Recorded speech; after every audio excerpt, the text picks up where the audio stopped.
Shut up and sit down.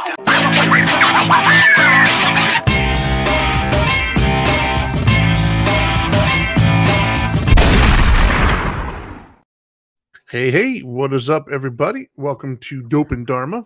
As always, I am the Dharma guy, and he is the one, the only, the man, the myth, the legend, really, the one percenter, the really. Dope Doctor. Oh man, What's up, the Dope Doctor? I'm good. I'm at our studio today. I'm at this radio station. Yeah, I saw the blue on the walls. I was like, that does not look like a hotel. No, I'm at Surf Monkey Studios right now, right here in Sanford, Florida. I see that. I have not been there in a while, actually. Nope. I haven't been there since all those floods and stuff happened. Yeah. Well, luckily this room was untouched, but it was like the only one in Sanford that wasn't touched then. Because no. The whole building was flooded. This room was not flooded. Yeah, it was the one room in all of Sanford that was not touched. Yeah, no, I got a thing with the maker. I see that. Me and the maker have a thing. You know what I mean? Yeah. Anyways, well, welcome to Dope and Dharma. This is our Dharma Time hour. If you guys are watching it live, then you're gonna realize that today's not Tuesday. Live today is Friday. And as always, if you want to watch live and comment live, make sure you're following us on social media. That is at Dope and Dharma, and that's either on YouTube, Twitch, or Facebook Live. You can also follow us individually. He is at the Dope Doctor. I'm at the Dharma Guy. Therefore, you get updates anytime we go live. If you want to listen to this at your leisure, you can do so on any podcasting platform. Just look up, you guessed it, Dope and Dharma. All right, so I have this snazzy background, by the way, for those who are listening. I thought you were glowing. Yeah, it's weird. It's a new thing I'm trying out with the background because I figured people got tired of looking at my daughter's room in the background, so I would try to have something at least semi-professional, I guess. Who knows? Maybe it'll work. Maybe I'll get a bunch of comments and people tell me they look stupid. Who knows? By the way, for those of you that don't know, Trinity does leave his house. He does. Yes. Just not for our shows. No. It's a big moment every day trying to figure out what shirt I want to wear. So anyways, all right, man, let's talk loneliness, right? Let's talk about the big L word, right? The thing that I guess a lot of people have experienced but nobody wants to talk about, right? Like I posted a poll on our social media, and what did you find out? It was 100%. My question was, have you experienced loneliness? Yes, no, or not sure. And it was 100% yes. So it seems like everybody who took the poll absolutely has felt loneliness. And I think there's reasons for that. But so there was a spiritual saying that I heard early on that kind of changed my idea about connectivity and about interdependence. And that was basically, we're different, right? We're individuals, much the same way as a raindrop hits the ocean. However, once it hits the ocean, it's kind of like is the ocean, right? So in life, we're kind of like that. I used to operate under the perspective of, I'm just trying to take care of mine, right? Like, that's my issue, my problem, my life. Never really worried about other people, never saw the interconnectedness between it. I used to operate like I was an island. Right. I think a lot of people still do.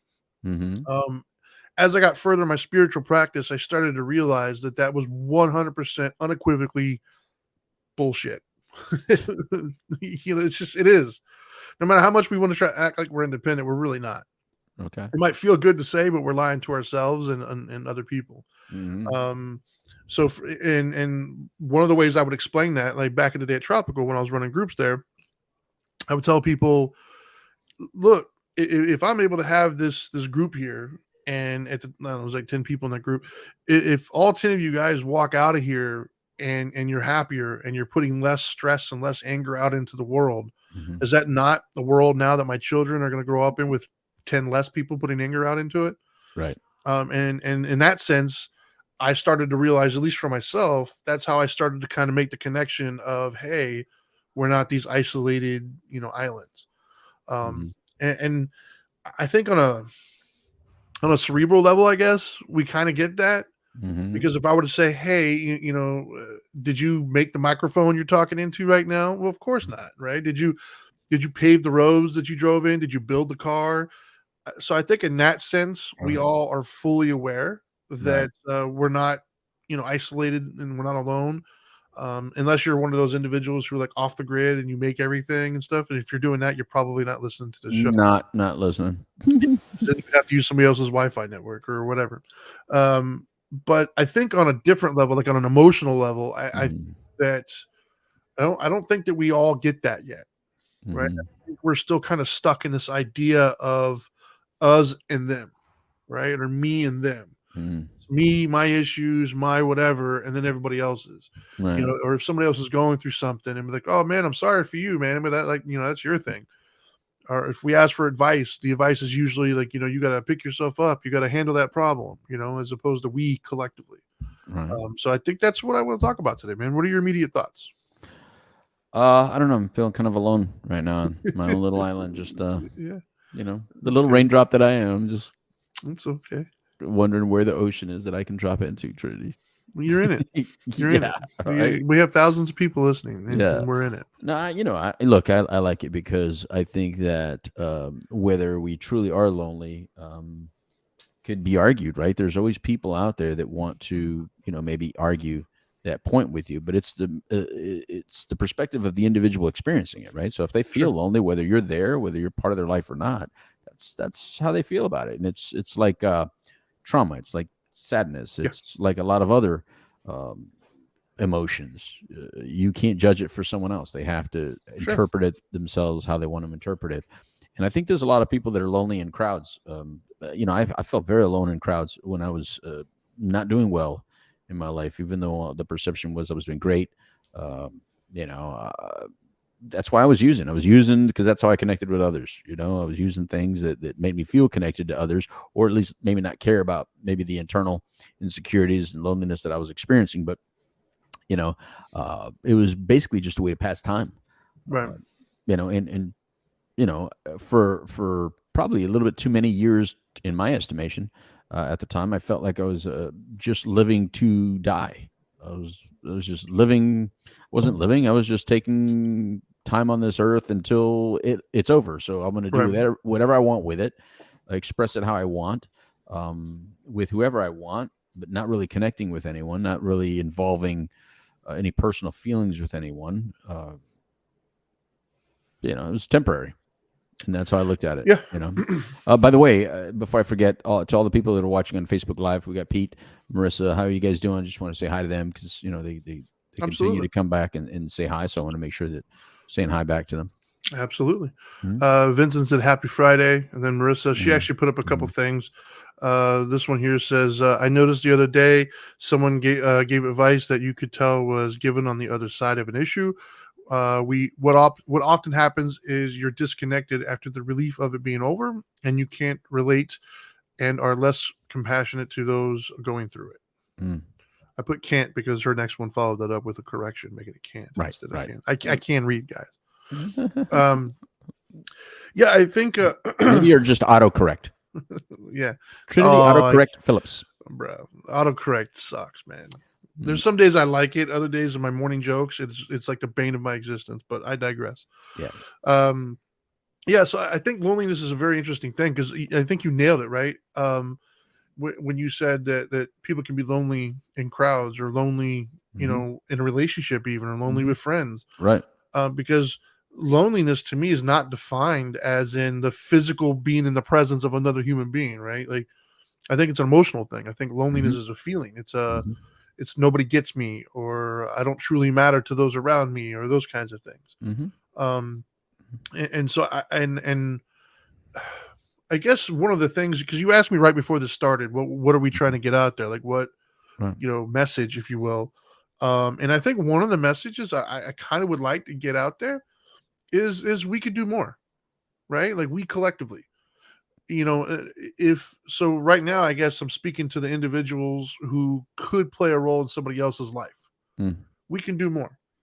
In other words, your loneliness is not my my issue, if you will. It's not my responsibility. But as another person who's connected to other people in this world, it kind of is my responsibility. Other words, I can do more as a person to make sure that the people who come inside my orbit don't feel lonely in my presence. That's kind of what I mean. That's an interesting point because it makes me think. Am I interacting with you or am I connecting with you? And there's a Yes. difference, right? I mean, Yes. we can interact with others, but it doesn't mean we're actually connecting with them. And it's the connectivity that destroys the loneliness, Yeah. that combats the loneliness. Well, and we're not even set up for that, right? Like somebody even asked me, I'm gonna put these are in no particular order, but here's the Okay. first one here is technology creating isolation? Hmm. Somebody asked that. Yeah, that was an interesting question. Yeah, and it is, right? Like technology has been such an amazing tool, Mhm. right? Because Right. technology can be defined as fire, wheels, clothing, antibiotics, medicine. Like technology in that sense Right. has been amazing. Mm. It's created longevity as far as our life is concerned, comfort, just a plethora of things that have been net positive for us. Period. However, technology has also kind of done some things that aren't so good for us. And I think when it comes to loneliness, I think technology does play a pretty massive role, right? So, so my wife and I would joke sometimes about how, like today's kids, just they're growing up different. They're not like when I was a kid. It was one of those things where you go outside, and you don't come back in until the street lights are on. You get on your Mhm. bike and you ride for Mhm. God only knows how far and do whatever. And I got into all sorts of things. I mean, we had forts, we played manhunt, we Mhm. did all sorts of cool things, and I had just a ton of friends and people I knew. And my day kind of revolved around those connections with people. When you would get off school or on a Saturday, you would wake up and sometimes you might have a friend sleep over. You slept at their house, and then you'd wake up and like, hey, what are we getting into today? Right. You might go to the local spot where everybody's at and kind of see who's there, and you go out and have fun. Whereas kids these days don't necessarily live that same kind of lifestyle, but they don't feel like they're missing out, right? Because they still are able to have conversations, but I don't think they get the same kind of connection as we used to. Hmm. I think that the connection you get when you're talking to somebody over the phone, texting somebody, connected through maybe a gaming chat or something like that, while I think that connection is better than nothing, I think that we don't value the actual human connection, like one on one talking to somebody like we used to. Mhm. Like I think it's starting to get overlooked. And in that sense, I think technology has definitely hurt us. You know, the if you would have told my mother when she was a kid, or even us when we were kids, that there will be a day where you can earn a living, you could buy all your groceries, you could do all your shopping, and you could be sustainable in your home without ever seeing another human being, Hmm. we would have never understood that concept. But right now, we can do jobs from home where you basically don't talk to another person. You do data entry or whatever. Then you can go from that to have DoorDash deliver you food or Instacart deliver you your groceries. You can go to Amazon and buy all of your necessities, your toothbrush, your toothpaste, your Hmm. clothes, whatever it is. You can do everything from online and never have to actually physically leave your house. Even banking, you can do online banking. There's certain things that you used to have to show up for that you no longer have to do. Hmm. And in that sense, I think technology has just hurt us, and it's made us more lonely. There's been studies out there that we are the most quote unquote connected as a human race that we've ever Right. been in the history of man, but we're also the most depressed and the most lonely that we've ever been. Hmm. And I think those things are connected. What are your thoughts? What do you think? What's weird is if you talk to young kids, young children, they want more friends. Like they want to be connected to more people, right? They want Yeah. to be around other kids. And then it seems like if you talk to adults and you say that exact same thing you just said, they're going to say, "Oh, I prefer it that way. Right. I don't want to interact with anyone. I'd rather stay at home and have everything delivered to me." Yeah. So how do we get from the point where we wanted everyone to be our friend to the point where all we wanted was our one pet and people available online or on the phone, and that was it?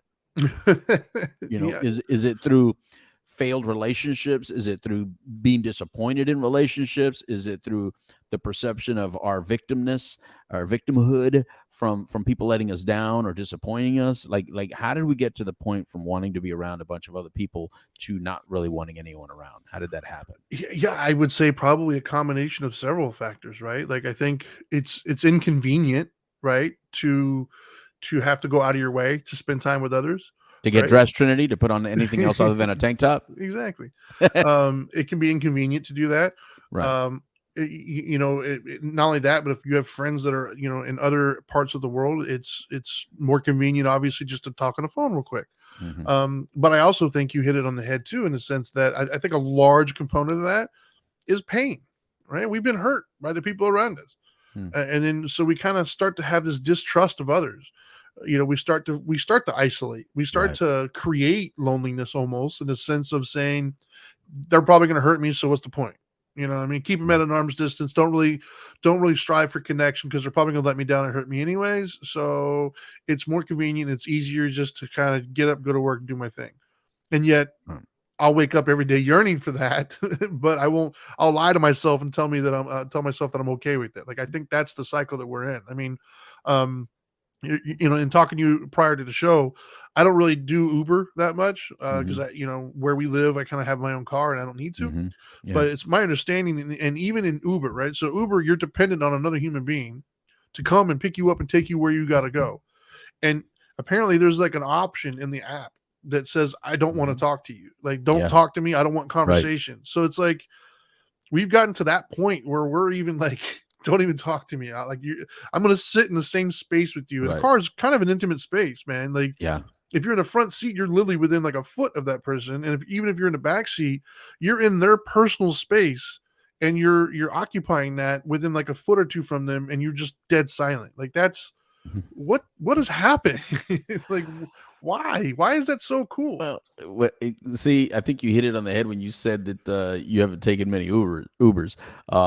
I use Lyft more often than Uber now. I'm not going to get into that, but when I do Lyft, there are times where I'm like, why didn't I check that off or something like that? Because there's some people that are very lonely apparently, and so that's why they're driving, and so they can't wait for you to get in the car so they can learn all about you, tell you all about them, pitch their ideas to you. I get pitched business opportunities. I get pitched so many different things in the back seat, and like, I'm trapped. There's nowhere to go. Like, I literally have to be like, I have to excuse me, I have to take this call, and I call somebody or something, because sometimes like I said, I just feel trapped sometimes, unfortunately, and sometimes it's awkward that they're so quiet. Right. But you could tell that when you get in the car, bro. Some people, they're driving you, but let's not talk to them. I told you about the one time that I was in one, and I could have swore I was in a serial killer's car, right? Oh no, I don't think I've heard that story yet, but dude, that's a whole other story, man. But I took a picture secretly, of course, of the person from my view, and everything. And it was because when I put my stuff in the back of their trunk, there was the Visqueen. Was there a body back there? Wait, there was a roll of Visqueen plastic wrap. Visqueen plastic? I don't think I've ever heard of that before. That plastic wrap that you like put it on the floor, so if you kill somebody and they spill guts and blood, it doesn't mess up the floor. It's got a name, Visqueen. Okay. Yeah, whatever. Maybe I'm saying it wrong, but somebody out there, English is my second language. Don't make fun of the Mexican, bro.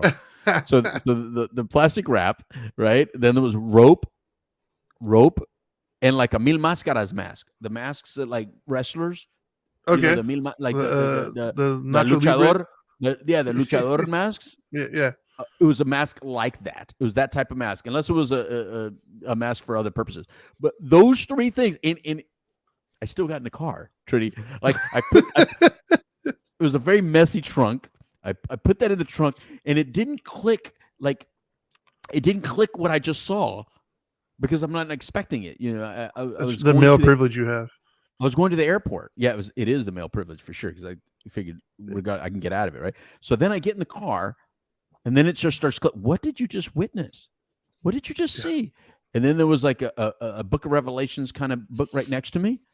Like when I'm sitting in the seat, I look over and there's this huge Bible, and I'm thinking, all right, that's not. But when you start picturing it all together, I'm thinking, this person has some sort of agenda that I'm not really. There's something going on in this car. It's going to save your soul. Well, then he missed my exit. He missed, like, I know the airport. It just said airport that way. Trinity, we started going down a road. Like we passed I know a shortcut. Yeah, we're no longer on the main road. We're on the side road. And I said, wasn't that the road to the airport? He goes, oh, was it? oh, it's this darn navigation. And I'm thinking, are you lying to me? Are we about to use this plastic wrap and rope? And It's funny. dude, I started taking pictures and sent it to my family and said, this is a weird situation. I started texting them just That's in awesome. case.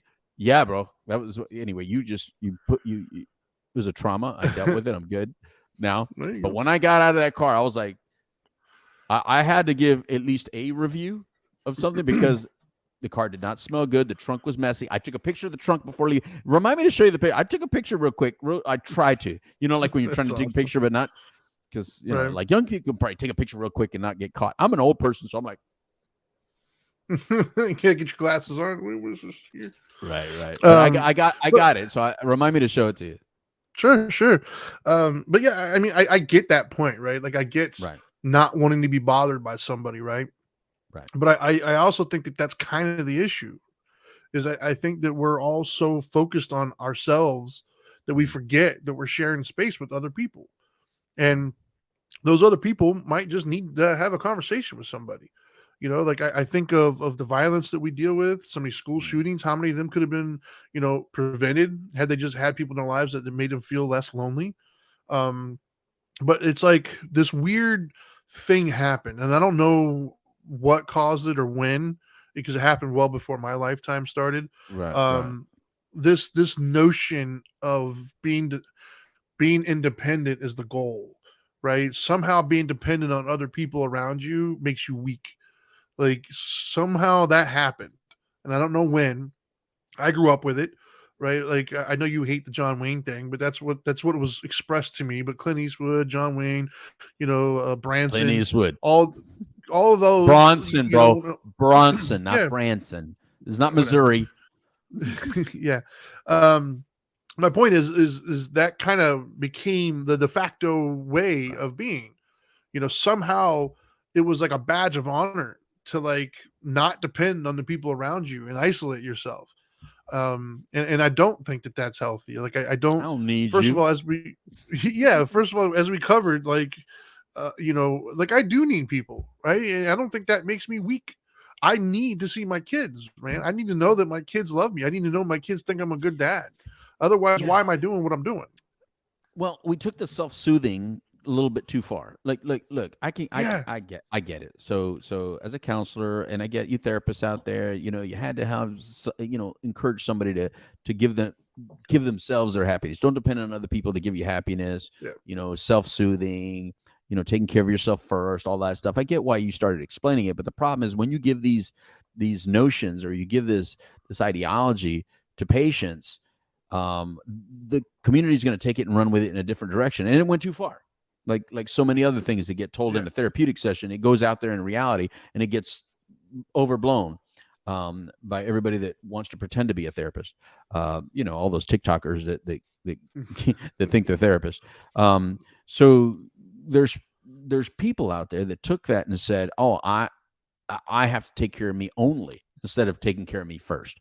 Or only I can very make good. myself happy instead of acknowledging, no, it's important that I make myself happy, but it's also important to accept the happiness others are giving and providing for me as well. I have Yeah, to be an open vessel and appreciate things around me, yes, but other people can help me understand and appreciate things just like I can help myself appreciate things. So I think there's both things are true, like we say often on this show and our other shows. Both things are true. That yeah, you have to take care of yourself, yes, but can you let me help you enjoy life as well? Because that provides me joy. That provides me a level of happiness. When I yeah, when I'm part of your happiness, that makes me a happier person as well. I need to serve. Serving others is a level of enjoyment that I get that I never thought I could experience. I never even thought I wanted to experience it until I allowed myself to experience joy from helping others. And then it's like, wow, I want more of that. Who would have thought that would have been so pleasurable? I thought self-serving was pleasurable. No, it's actually serving others, which is even more pleasurable, or a different yeah. level of pleasure that I didn't expect to have. And that's where I think we could do better. And Yeah, what I mean by that is acknowledging that, right? right, Being appreciative of that, seeing that. right. I think that's where we could do a better job. with those around us. Is Right. acknowledging, hey, you know what, that person's trying to be there for me. That person's doing something nice for me. That person's Right. trying to bring joy to my life. And that's a good thing. That's a cool thing. I appreciate Mhm. that, right? Because Mhm. it's way better than the alternative. You know, Right. I'd much rather have somebody try to bring joy to my life than try to bring misery and stress to my life, right? Yeah. Like, uh, Right. but like you said, we took it too far. You know, like I said, with technology these days, there were so many things that were interpersonal type stuff that we've like created Right. apps for. Like one Right. of the ones I said to you earlier before the show was even meditation. Right? Right. Meditation used to be done with other people. You would Mhm. go into like a big hall and there'd be a ton of people there. I mean, we're obviously going back hundreds, if not thousands of years, but Mhm. that's how it kind of started. Was somebody would lead the meditation, you'd be in a group with a bunch of other people. Even now, there are meditation groups out there for those, but there's also a meditation app now where you can Right. just do it Right. solo. You know, well, that Mhm. was meant to be a group activity, right? Like the Mhm. idea of doing it solo is kind of crazy. And you have there's girlfriend apps now. I'm sure there's boyfriend apps as well, but basically apps where you Wait. can kind of have the simulation of a connected relationship with somebody, where you get to talk and ask questions and feel like, you know, that person loves you. Now with Chat GPT, it's even worse. Like it's not worse in the sense of it's more effective. It's more realistic than it used to be. Wait. Time Uh, out. yep. Please explain. Tell the old man in the Uh, room what the hell you're talking about. there are like girlfriend experience apps where you could download and have what would compare to somebody just like talking to you and asking how your day was and making you feel like that they care for you, like an actually an emotional response from a computer essentially. And So, that was before ChatGPT. Now that with AI, the improvements that are happening, it's gotten even more improved. Where like you can't sometimes nowadays you can't even tell the difference between if there's a human on the other end or not. And people are doing that not because they would rather have an electronic spouse or lover or whatever you want to call it, mhm. um, but because they feel so lonely, they feel that that's the only way they can get it.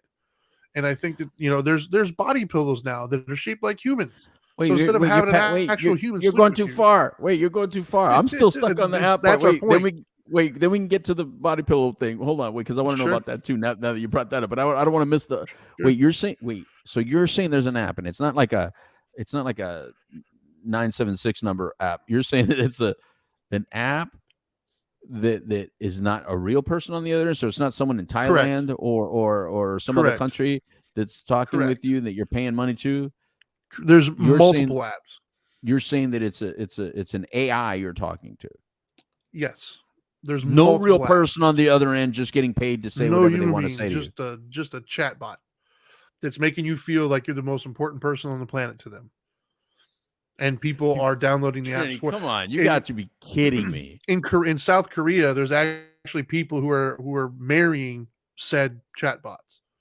There's people who are Oh, marrying electronic come pieces of on. equipment for that. That to me is a bit extreme. However, it goes to show that instead of spending time and effort and building real connections, we're using technology to, you know, circumvent that whole process. And then we're wondering why we're lonely. Well, it's because you're using technology in place of what human beings should be doing. So yeah, I, there's chatbots where, and I'm they're even, I'm like I said, that was before ChatGPT. Now that so ChatGPT's out, it's even worse. so when I was a kid, I saw the movie Weird Science, and I thought that would be phenomenal. Well, You know what I it's mean? You know, it's kind of you know, here. he doesn't even have his license, Lisa. Remember that? I mean, that was a great Yeah. movie. You know, Yes. Yes. I thought it would be fantastic if you could actually make that. You're saying that exists now, and then they have a pillow. Yes. Now let's get to your pillow thing. You said there's a Yeah. human pillow that's not a human. Yeah. Yeah. There's like human size and shaped pillows, so that way you can get the feeling of sleeping with another human, even though you're not sleeping with another human. Now, of There's my course, with answer the to my chat travel stuff, problems. There's my answer to my travel problems because yeah, my issue I can't sleep in hotels because Dana's not there with me. You're saying if I take yeah. this pillow with me, There's people who do that for that reason. There's people who do it for a multitude of reasons, but one of the reasons is like if you're away and you can't sleep with your spouse and you need to have that kind of physicality with you, you can do that. Yeah, that's my Christmas point. list, Christmas list. Human sized pillow. I want a Dana pillow. but they exist, But right? well, Like that's my if point. that one doesn't exist and the Chiquita one does, I'll take that one. But if there's a Dana one, I'll take that one. Sure. But so that's my thing is we spend so much time and effort and money Okay. in technology to fill in what human beings should actually be filling in, Right. and we don't seem Okay. to collectively understand how that isn't working, and that's a problem. Like Wow. there's a study done, I think it was a couple years ago now. There's a study done where they asked, they compared the answers from people in the 1990, I think it was 90 or 93, and then they asked again to see like how many people you have around you that you would consider close friends. Mm. It's something like 30% lower now than it was in 1990. So as technology's improved and as we've expanded, there's more people on Earth now than there ever have been before, right? What are we at, like 3 billion, I think now? And yet individuals, when asked, they feel like they have fewer friends than they've ever had before. Like that's crazy, right? Like as we've gotten more connected, right? We have more abilities to have friends in multiple different, like our ability to have friends has opened up and expanded more so than it's ever done before. And yet we have less friends now than we did 30 years ago. That's crazy to me. Well, not according to our social media thing, our friends list. Yeah. Yeah. Dude, I have so many people on my thing that I have no clue who these people are. I mean, don't get me wrong, I wouldn't, and I've actually thought about doing that, right? I've thought about going through and just asking every single person, hey, like, tell me something about, and try to start a conversation. But even in that instance, it's inconvenient, right? Because I have to, like, I don't know, depends on which social media platform you're talking about. That There's would take a thousands. long time. That would take a Yeah. long time. And then not only that, but half of them probably wouldn't care anyways, right? Half of them probably added me because I'm just a number, right? Like it wouldn't be received very well, Right. or it would be Well, I don't- thought of like, is this dude trying to like hit on me now, or so? Who Yeah. knows? Like Right? it'll be Who like knows the how hey. Yeah. You get those too, right? They go, hey. It's like, well, man, don't even Yeah. as soon as you start off with hey and nothing else Right. behind it. Yeah. But no, I definitely think that the technology has been a major contributing factor as to why we collectively as a person, or as a species, if you will, as a people, have become more and more lonely, because we do more things to disconnect ourselves from each other than ever before, and like they're good at it, like once again, it's all over the news right now, AI. So not only did we create a chat bot, but now we're investing all this time to make it an even smarter and even better chat bot. So, which is going to do nothing but make us even more disconnected from one another.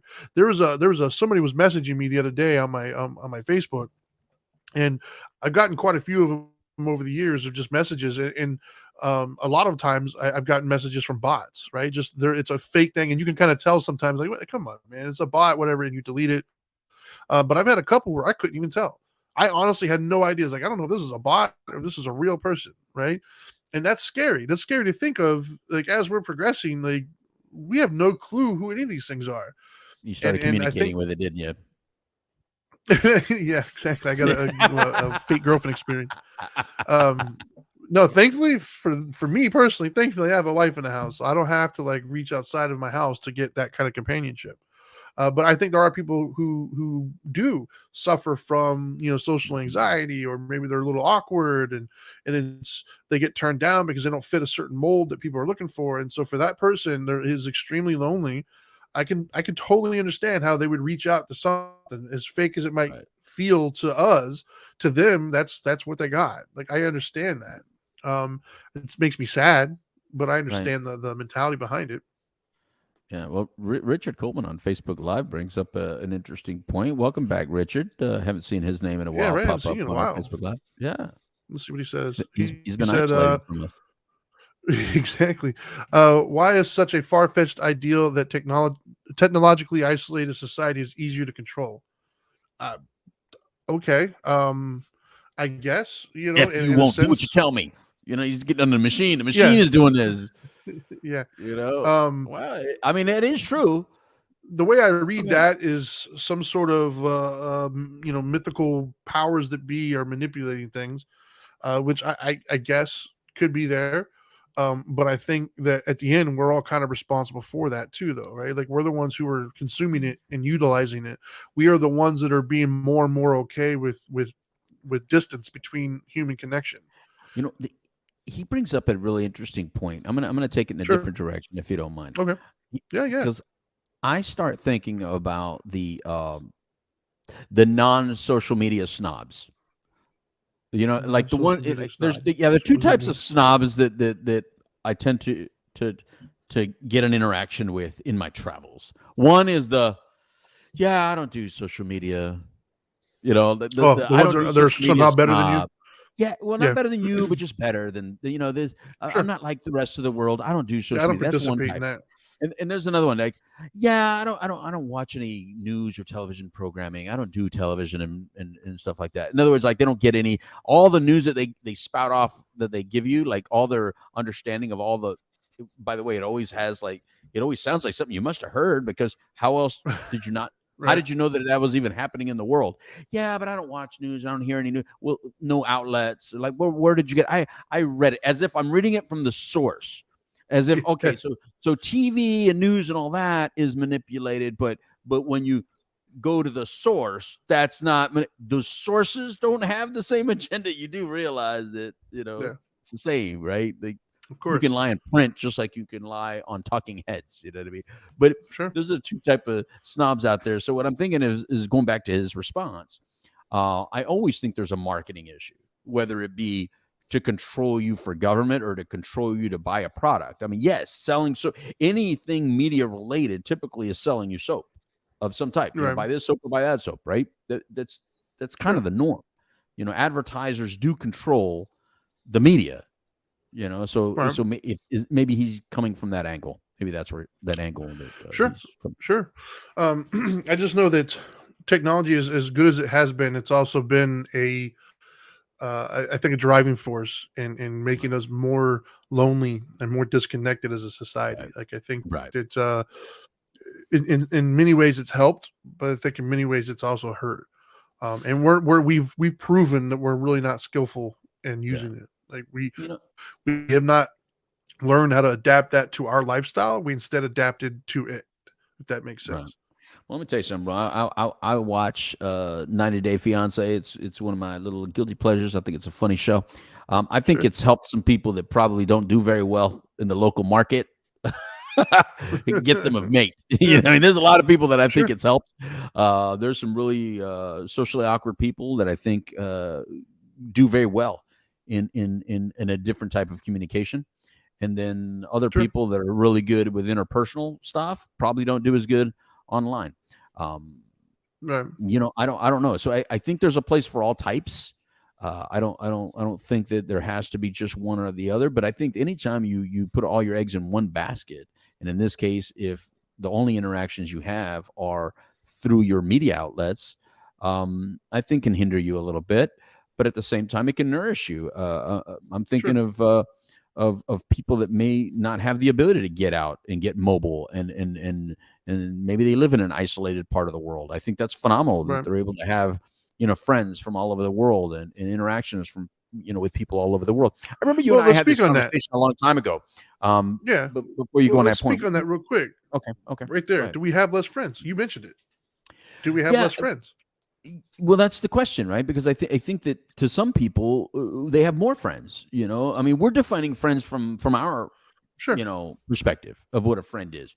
But to Correct. someone else, and I remember you and I having this conversation, and Yeah. you were on the side of, no, you think that technology allows them to have, healthy and good relationships with other people if if in a personal way they weren't able to have them. And I agree with you. I think, yeah, you're right, because there's individuals that thought I'm so awkward and weird nobody in my town is the same. And then they get online and they find someone that's awkward and weird in their town. And all of a sudden Right. they're having a healthy connection.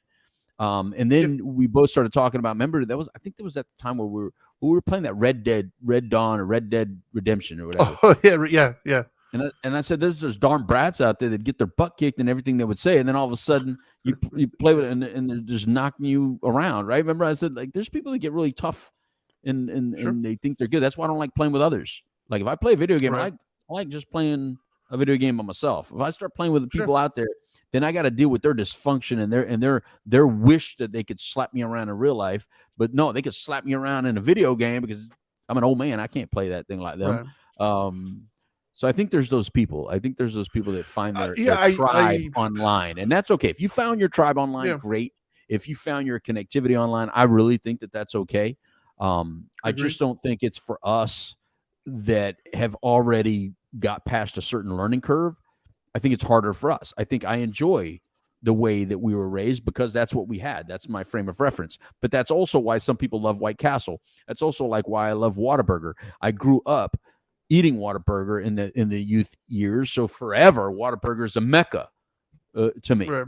You know what I mean? And for some people up in the Northeast, White Castle is that mecca. Even though you go to White Castle, that burger sucks, bro. But if you grew up, eating White Castle, then that's a special thing for you. Well, so there's an interesting, so from a spiritual perspective, right? Right. I think the pendulum has swung maybe a bit too far. And what I mean is for the individual that was isolated for circumstances maybe outside their control. Right. Going from having literally nothing and just sitting in your house all day to now being able to go online and interact and communicate with other human beings, that's phenomenal and great. And I think that you'll absolutely think that's connection. However, I don't think it's just those people anymore, right? Like I think the average everyday people are utilizing those same tools more so than they've ever used before. And studies do show, I mean, happiness studies are hard to do. I get that. But polls have been taken and things of that nature. And collectively, we are not as happy as we used to be. And I don't think that those things are disconnected. I think we tell ourselves we're happy, but in reality, we're comfortable, right? Like we're comfortable with our current status and we know what to expect. It's predictable. And so we think that we're okay with that. But, if I think back in my life, my happiest times are never alone. If I think of my best memories, I look back and like, hey, man, that was the coolest part, or that was it's never by myself. It's with other people. And I think that we have to allow. But how many people do you need? Trinity? I don't know. I don't know if there's an answer to that question. Well, when you said your happiest times. I agree with my happiest times is with other human beings. But I really don't think our connection has to be this way unless we've had it that way. Like in other words, like you don't know what you miss until you miss it, right? Like I remember when I was a kid talking to my cousins from Puerto Rico and being like, don't you miss the snow? Like you've never been in the snow, because I used to ski, right? And they'd be like, I've never had it, so how can I miss it? And it dawned on me, you're right. You've never been in the snow, you've never skied, so you don't miss it. You don't, like, it's nothing to you. Does that mean their life is less than mine because I've had snow and they haven't? No, it's just different. So you adapt differently. I would argue there's a different. Animals adapt different. Yeah, but animals adapt different too. Like the giraffe. The giraffe doesn't adapt the same way an elephant does the same way a leopard does, the same way a lizard does. They all adapt in their environment, right? So if your environment is that of this, if this is the only way communication is in the future, if in 2099, this is the only way people interact, I don't want to judge their level of happiness to our level of happiness simply because we had the blessing of being able to be close to each other and touch. Because as long as that brain is fooled, as long as that dopamine spits out what it needs to spit out, as long as that serotonin spits out the way it needs to spit out, and those receptors are interacting, then the reality is reality. It's just like a phantom arm, right? If you get your arm cut off and still feel like it's there and still feel the pain of that arm, that is truth. That is your truth, right? That arm exists, even though that arm is completely gone. Sure. To an extent, right? Like I would agree with that 100%. However, one can make the argument that at some point they have had connection, right? Because we weren't born in test tubes. So we did have family. Or in 2023, we're not born in test tubes. Yeah. That is right around the corner, son. That is with all the but robots don't raise us. Robots don't, and all that stuff. Yeah, but robots aren't changing our diapers.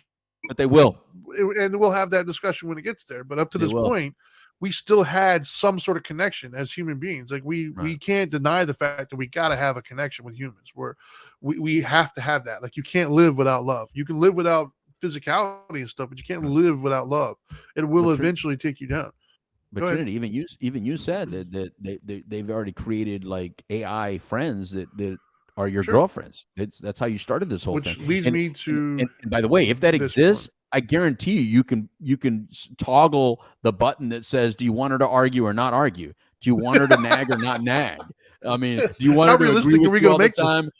Well, that's what I'm saying. Like you're saying that I can program, I mean, come on, man. Are you serious? Like, well, that's what leads me to my next in Unreal, but sure. But that what leads me to the next one is touch starvation, right? Like, this is interesting one. We need touch as human beings, right? Like touch is something that's it does bring people closer together, right? It releases endorphins, it releases oxytocin, the feel good hormone. And also there's been some studies that have shown, I don't remember what school it was, but they did some shock treatment type stuff, and they had control group, physical touch, and ones without. The ones that actually had touch, where they're able to hold somebody's hand or whatever, the pain was more bearable. So it makes physical pain easier to deal with when you have touch from another person. And I can tell you for myself, even life feels different, man, when somebody touches you. Like, and I don't mean for you other individuals, get your head out the gutter. Like, I'm not talking about you put me there. You put me there in 2 seconds. Yeah. Don't blame me. Yeah, I was already there too. I'm a dude. I get it. But no, I mean, just even hugs, right? Hugs, a simple touch of an arm, or like that human connectivity, human touch. I don't think you can duplicate. I really don't. The idea that somebody values me enough to be around me and interact with me on that level, I do think that there's something to be said for that. I do, and I think that the more we technologically distance ourselves from other human beings and remove that from our lives, I think the more unhappy we become. This could be a really difficult one to tackle, because you can't. We can all touch ourselves. We all know it's not the same. that I'm just saying. I'm not saying same, but yet still pleasurable, right? Right? And if something can be pleasurable physically or brain juice wise, you know what I mean? All of our brain juices are flowing, right? You know what I mean? I don't think you can release oxytocin by touching yourself, can you? Like, I don't think it releases. I don't know about any study on oxytocin, so I'm not going to pretend to be an expert on oxytocin. Or dopamine. However, can I release dopamine by just? Yes. Well, yes. Yeah. I guess from a sexual sense, right? Sexual pleasure. Yes. Dopamine is released. Sure. And so if that is happening, right? If the brain is still able to enjoy self-touch, even sometimes probably even faster, more so than external touch, then psychologically, if you add all those other things that you had just mentioned, AI communication, AI physicality, fake, like, dude, we all know they build fake men and women. I mean, sure. They don't, again, that don't come with the stuff that we act like we don't like. You know what I mean? If it only came with the positive and none of the negative, it's an interesting conversation. That's what leads to the wives, basically. It leads to the kind of movies that they make that says, God, man, no, because you kind of want the disagreement. We don't know how much we don't want the disagreement until we don't have it anymore. We don't know how much we want the other person's point of view until the only thing that we're around is people with our point of view, right? So life could be very different and boring. But again, that's coming from the perspective of us that have both. When we all know that if the future continues to move in the direction that it's going, it's all going to be about self-soothing. It's all going to be about self-touch. It's all going to be about this kind of perfect interaction, even though in our sense of reality, we're like, that's not perfect, man. I mean, to not have a Dana, to not have an Angel, that's awkward to us. But it doesn't necessarily mean it's going to be awkward or different for the future us. And that's what I think that's where we can't slow this train down. You Sure. know, and really, again, we go back to, well, how many people do you really need, right? I mean, really, Yeah. apparently I just needed one, because before Dana, I thought I needed every single one that was out there. I was pissing on every tree. You know what I mean? Like, I just Sure. thought, you know, if I can urinate on it, I'm urinating on it. And then all of a sudden I find Dana, and then she's the only leg that I'm urinating on. You know what I mean? Like, that sounds weird, but it's true. You know, it's like, that's not true, actually. So don't take me literal. So what I'm saying is, that's the only one that I'm okay with, having a physical interaction with. I mean, that's but I wouldn't have thought that to be true either at one time. Right. If you would have told me, Louis, you're going to become an older man with just one individual, that's the only individual you're gonna have physical interaction with, I would have said, well, shoot me now then, because who the hell wants that? You know what I mean? I wanted Hugh Hefner's lifestyle. I didn't know that my whole house was going to be full of women, but it was all going to be ones that are directly related to me. I didn't know that was the house full of women I was going to have. Sure. 2 daughters and a wife. I was like, wait a minute, this is not what I was saying. This is not what I was saying at all. So watch out what you pray for. Sure. Yeah, I don't. So there was a time in my life where I was so bitter and angry and like just aggressive, where I never even would have questioned this, and I would have argued against it and saying that's BS. I don't need any of that. Mm-hmm. And the first thing that kind of really changed my mind on that, or at least started chipping away at that egotistical way of looking at it, was I don't remember if it's the Harborough. I think it was a Harborough is what it was called, the monkey study. That was the first one that was like, okay, like I was thinking about it analytically and logically.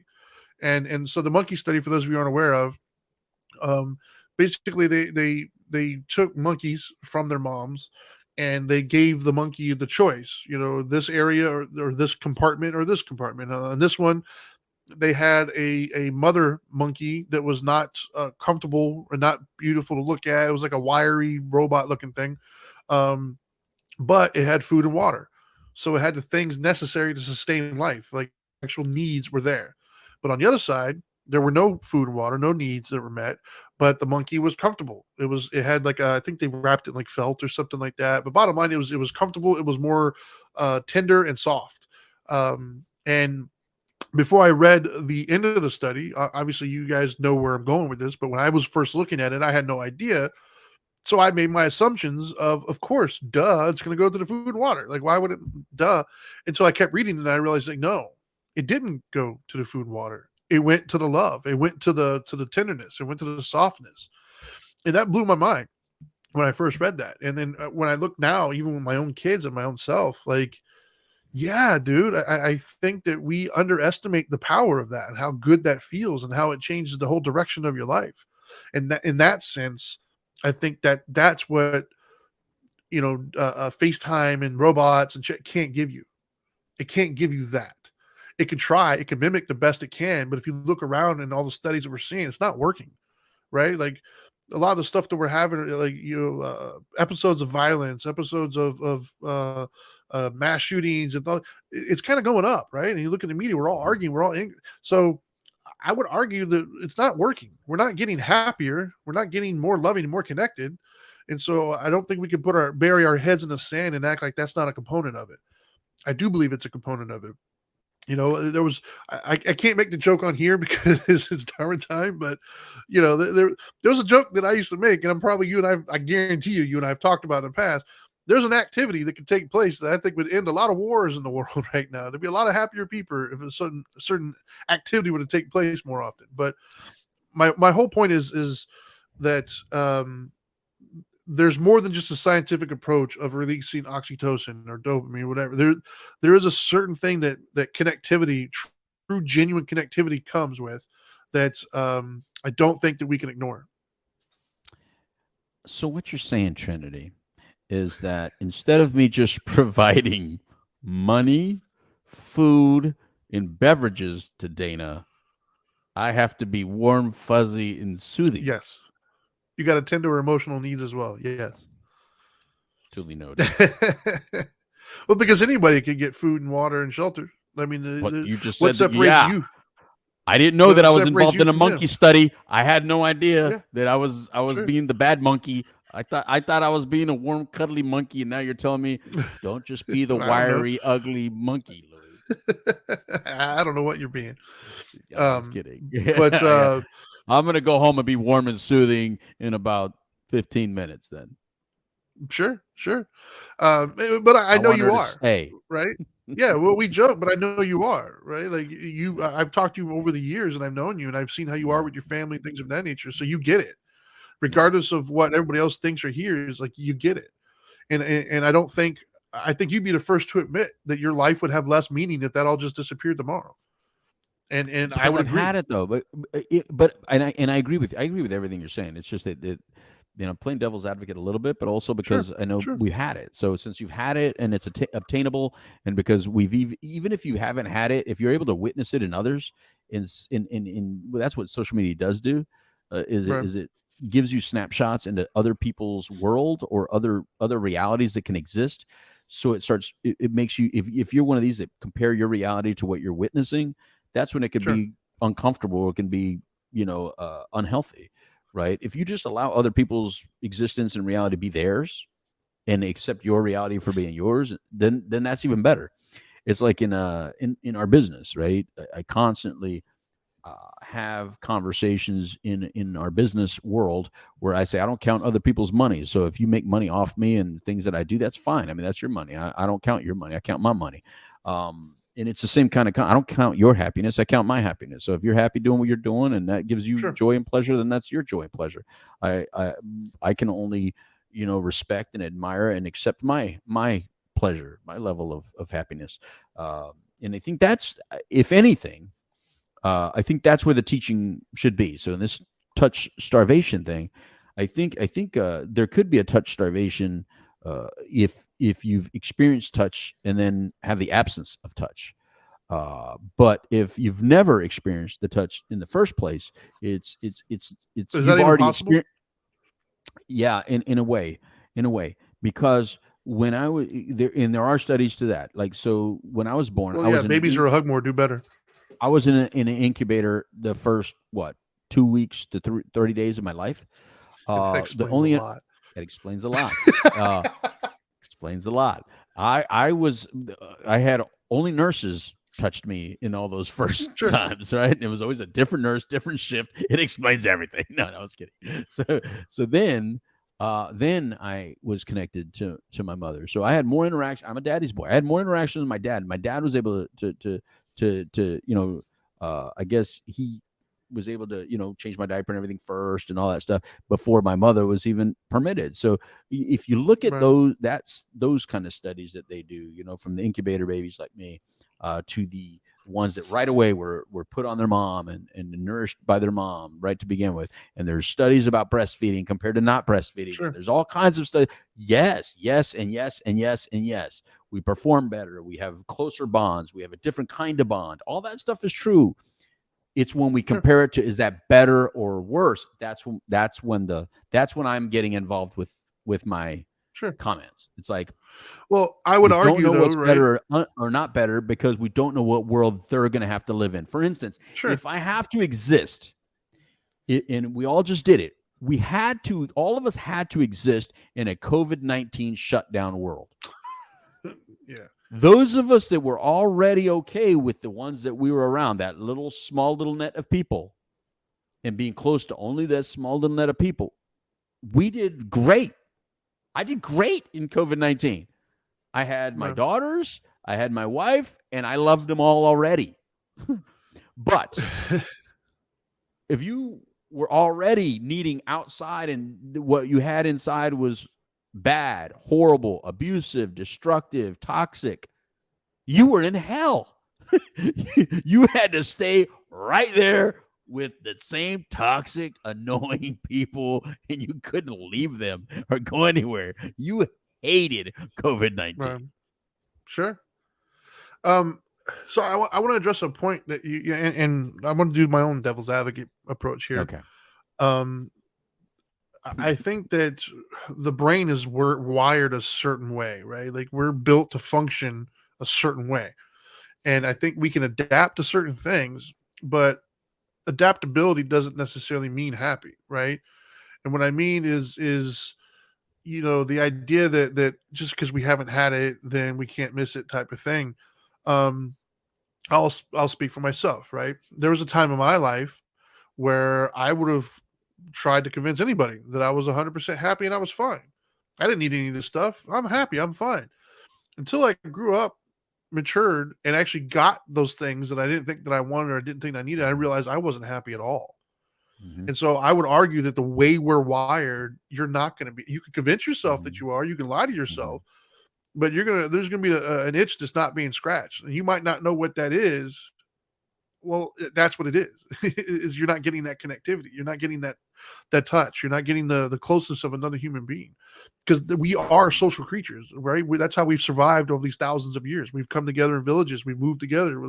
We've migrated. That's what we're like, thousands of years of evolution. That's what we're meant to do. So this idea that we're the one in a million that doesn't need all that, I think is a lie. I'm not saying it's not a lie that you can't convince yourself into believing, but you can piss on me all day long and tell me it's rain. We both know it's not. And so this idea that you can convince yourself that you're happy. You know how many people in my life that I've heard, and I've even done it myself, trying to convince that we're happy, we don't need this, only to find them years later with that exact same thing, and they're like, "Oh, I love it." Of course. Now, you might not have thought that that's what it was, but that's part of maturation, right? That's part of getting older and realizing and letting your walls down and being open to those experiences. Right. Then you start to realize, like, holy shit, this is what I needed all along. I wasn't really happy back then. I thought that I was, but if you look at my behavior, it's pretty obvious that I wasn't. I can name at least 5 people off the top of my head right now who claim that they're happy, but when you look at their behavior, it says otherwise. But they'll sit there and argue with you and tell you that they're happy. Happy people don't do these things. And so, and whether you experienced it or not, you can't change the way your brain is wired and how we are set to perform as a species, right? Are there outliers? Pack animals. Sure. We're pack animals, man. Can't change that. I mean, and are there outliers? Yeah, they're called sociopaths, right? Like there's something wrong with them. Like the average normal healthy person, and when I say healthy, I mean there's no deficits, right? Like I don't mean the person who's been through trauma and can't heal. I'm talking about a normal healthy person. That's not how we're wired. And so if you try to go through life without that connection, you're gonna always feel like something's missing. You might not know that's what it is, but it's gonna be that. So that's the only way I would push back on some of the stuff that you're saying. No, it's not necessarily pushback. I think I agree with that as well, and I do know that like when you say the itch, you got an itch that needs to be scratched, and I do know that my nails rubbing up on my skin don't feel as good as Dana's nails rubbing up on my skin. No. So I get it. You know what I mean? I would much rather her, scratch my back than me scratch my back. Sure. So there's look, at the end of the day, we are adaptable creatures. Sure. So even in that scenario that you were mentioning about our level of happiness when we were younger, thinking that we were happy, your perspective can go only as far as your brain allows you to understand the boundaries, right? So if those were the boundaries you had, or if you're walking around with a cup, you didn't know it was full. Like I used to think that I got mad easy. I used to say, oh yeah, I go from 0 to 100 real quick. I didn't know I was walking around with a full cup in the first place. So to the real definition of anger, I was already angry. Only I didn't know that. I thought I was happy. So as soon as one more drop got added, boom, it was spilling over, and I just thought, oh, I have a quick fuse. I didn't know that I was already angry and not very content with the world or myself. I thought I was. So I understand your point of what you're saying, but if you have zero knowledge of that being there, like, and if the boundaries are just from here to here, then that's all you have to play with. So you're happy, maybe not to the same level of happy as you are now, because now you're able to compare it to a different measure. But from what you had, yes. In other words, did your child walk far? Yeah. If a child's 5 years old and they walked all the way to the front yard, what? That's far. If they walked across the street, that was far, because their level of far was within the house, right? Now, as you get older, no, walking all the way to the mall, now that's far. You know what I mean? Right.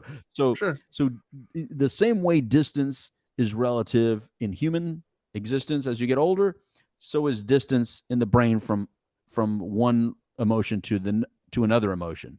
The more that they get spread out, the more emotions you experience in your life, and the further that boundary takes it, then it becomes very different. And again, but it also leads to the proof that as you experience more, as you have different understandings, then it's going to take more to get the level of pleasure that you really want or to have to experience. Don't you remember the first time you actually did have interactions with a female, that all of a sudden that changed now that's the new normal. It can't go backwards from there. Of course. You don't try to do less than that. Now you got to do that and more. Now you can't go backwards. Sure. We're not going to go back to holding hands and me be satisfied for a while. That's we can't go back there. Now every time I see you, we got to do that plus more. You know what I mean? So it's the same. It's like once you push the boundary, that boundary is at a new point. Yeah, I just I mean, to me that's an unprovable thing, right? Because and it doesn't need to be. It doesn't need to be, because for the sake of the show, and for the sake that you brought it up, we want all of us to understand that we need each other in today's age, in today's world, in today's understanding.